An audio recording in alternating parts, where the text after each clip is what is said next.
Nabucodonosor, em momento algum, mesmo construindo uma estátua de ouro, em instante algum pensou, eu vou colocar uma pedra, mesmo que de ouro, no pé da estátua. E por quê?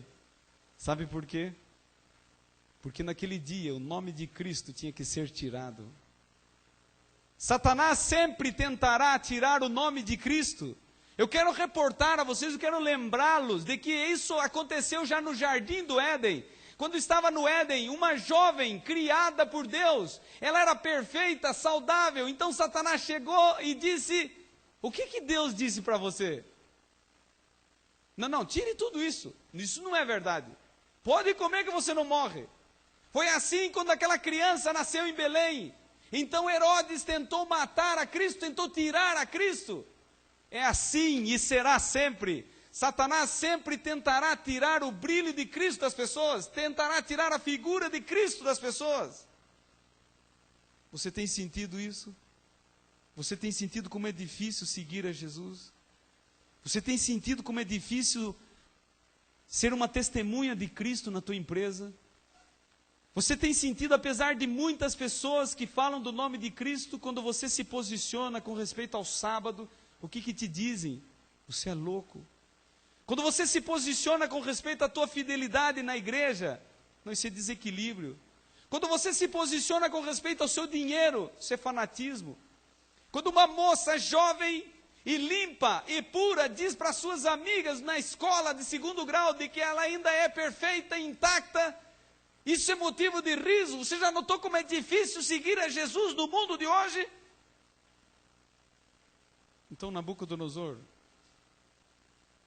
ele mandou o arauto se levantar. E diz a história da Bíblia que esse porta-voz se levantou para falar. E ele disse, vocês foram convidados para uma celebração pagã. E no relato dessa noite você descobre que a alta classe, o alto comando, pessoas refinadas, pessoas intelectuais, pessoas de poder aquisitivo, pessoas de ligação política foram convidadas. E na Campina de Dura estava repleto uma multidão de pessoas. E a Bíblia diz então que essa multidão de pessoas que estava na Campina de Dura, eles foram avisados pelo locutor principal, olha, vocês foram convidados para uma celebração pagã. E diz aqui a Bíblia, de que esse locutor, ele se levantou e disse, e quando vocês ouvirem o som dos instrumentos, eu amplio essa visão, e quando vocês ouvirem a voz do coral, e quando vocês ouvirem música, todos vocês deverão se ajoelhar. Quem não se ajoelhar será jogado imediatamente na fornalha de fogo ardente. Existiam muitas pessoas que não davam a mínima para aquilo que Nabucodonosor estava dizendo.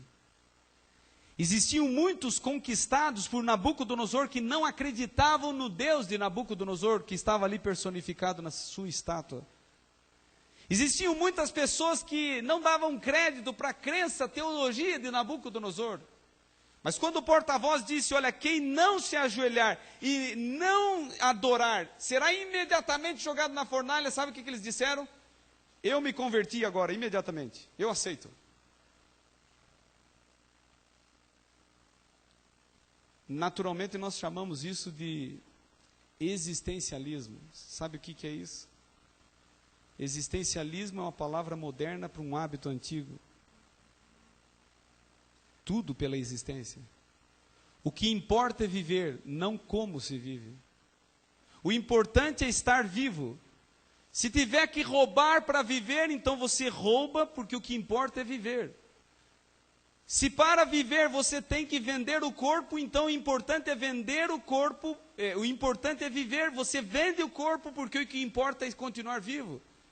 Se para continuar vivo você tem que enganar, mentir, roubar, então você engana, rouba, mente, porque o que importa é viver.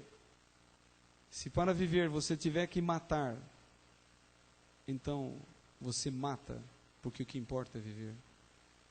Enquanto esta teologia ainda está em prática no mundo, o cristianismo diz, não importa viver, o que importa é para quem você vive. O que importa é para quem você acredita.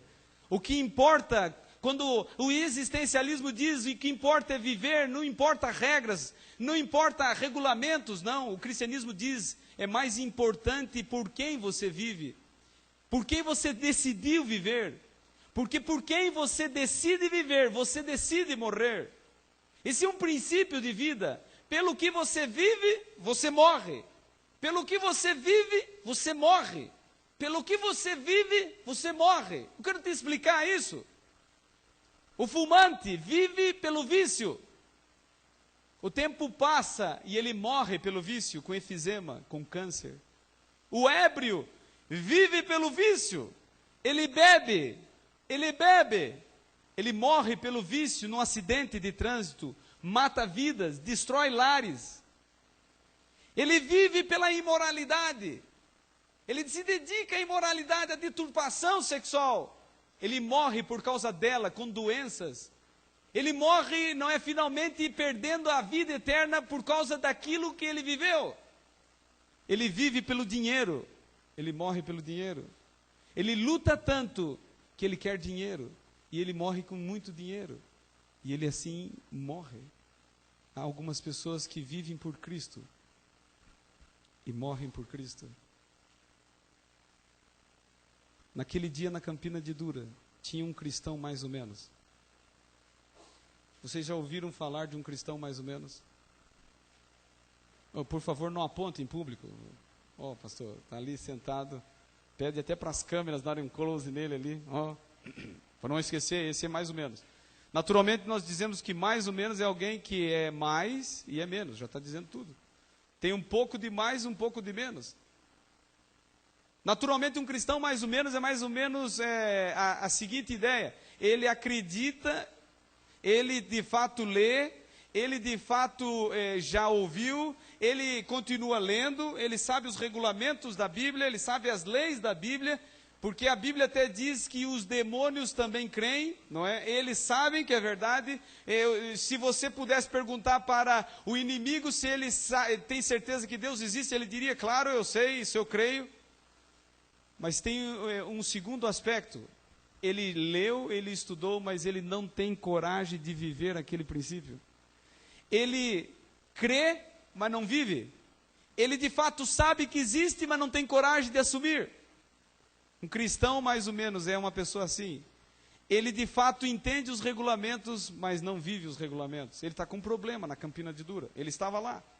E ele começou a ver, porque o porta-voz disse assim, quem não se ajoelhar será jogado na fornalha. Ele não quer dar a vida, porque ele não acredita direito.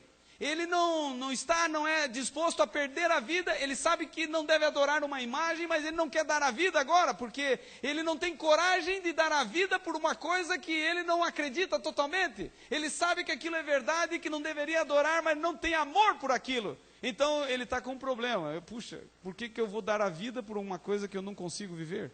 Eu vivo camuflado. Eu sou cristão, mas não sou cristão. Eu apareço cristão, mas de fato não sou. Então ele começa a olhar. E ele encontra um homem de 1,90 m.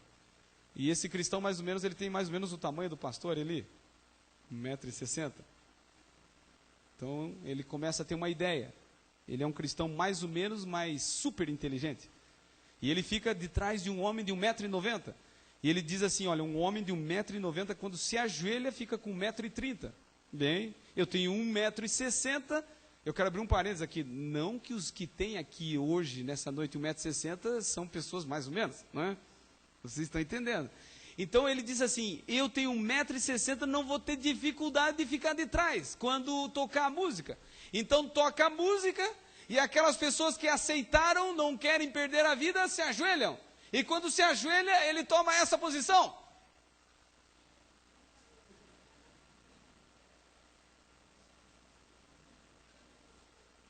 Você olha, está todo mundo ajoelhado.